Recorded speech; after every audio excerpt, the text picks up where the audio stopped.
George said not a word, with the sounds of the breeze blowing on the river, just the sounds heard with ease. He then heard men shout out, farther down the river.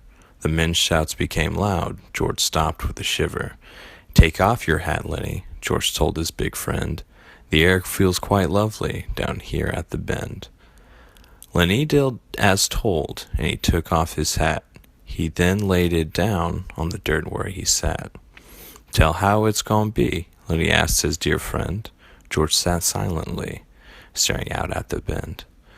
George began to say, "Look across the river, Lenny, and I'll tell you, so to see it clearer." Lenny turned his head and looked across the great pool. "We gon' get a little place," George said to the fool. George pulled out a gun. He snapped off the safety. He checked it for bullets that could set Lenny free. George looked at his head where the skull meets the spine. He could hear men shout out, much like a child's whine. "Go on," said Lenny, "tell how it's gonna be. We gon' get a little place." And George slumped to one knee. George began to say, "We'll have us a cow, and we'll have us a pig, and we'll have us some chickens, just not all so big. And out down the flat, we'll have us a field to fill with alfalfa," George said as he sat. "For the rabbits," said Lenny. "For the rabbits," said George. "And I get to tend them," Lenny asked excited.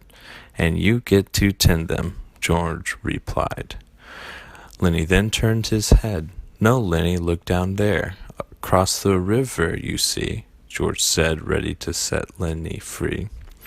Lenny did as told. George looked down at the gun.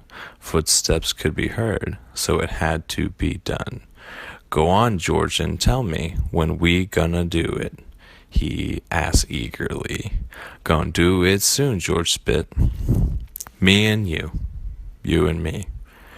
Everyone gonna be nice, ain't gonna be no more trouble." The voices came close. George raised his gun steady up to his friend's head, unsure if he's ready. The hand shook violently, yet his face was set. And then his hand steadied. He pulled the trigger. Lenny then fell flat. His body lay in the sand. Without even a quiver, George laid down his hand. George shivered in quiet, and he looked at the gun. He then threw it from him, for the deed was now done.